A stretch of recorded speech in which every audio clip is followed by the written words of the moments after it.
Visa విషయంలో America ఎంత స్ట్రిక్ట్గా రూల్స్ పాటిస్తుందో మనందరం చూస్తూనే ఉన్నాం కదా.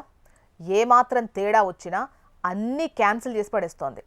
తాజాగా భారత్ని యుఎస్ ఎంబసీ బుధవారం ఎక్స్లో ఓ ట్వీట్ చేసింది.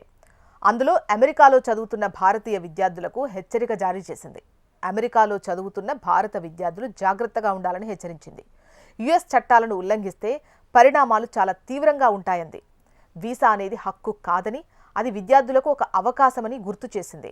పిచ్చి పనులు చేస్తే దేశం నుంచి వెళ్ళగొట్టడమే కాదు, భవిష్యత్తులో వీసా అర్హత లేకుండా చేస్తామని హెచ్చరిస్తోంది. ఇప్పటికే అమెరికాలో చదువు అంటే భయపడే స్థితికి వచ్చిందా? స్టూడెంట్ వీసా ప్రక్రియలో కీలక మార్పులు చోటు చేసుకున్నాయా? ఫీజులను గణనీయంగా పెంచడంతో పాటు సోషల్ మీడియా తనిఖీలు తప్పనిసరిగా అయ్యాయి. దీంతో పాటు స్టూడెంట్ స్టేకు కూడా లిమిట్ పెట్టారు. ప్రస్తుతం విదేశీ విద్యార్థులు F1 వీసాలపై అమెరికాలో చదువుకోవడానికి వస్తున్నారు.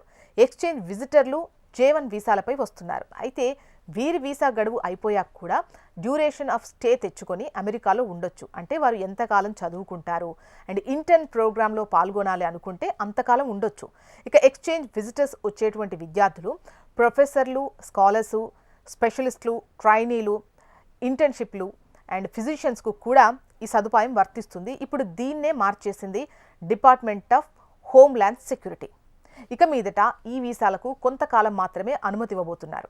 ఈ కొత్త రూల్ భారత విద్యార్థులపై అత్యధిక ప్రభావం చూపనుంది. ప్రస్తుతం 3.3 లక్షల మందికి పైగా భారతీయులు అమెరికా వర్సిటీల్లో చదువుకుంటున్నారు. చదువు తర్వాత అమెరికాలోనే ఉండి ఉద్యోగాలు సంపాదించుకుంటారు చాలామంది. ఇక మీదట అలా చేయడం కుదరదు.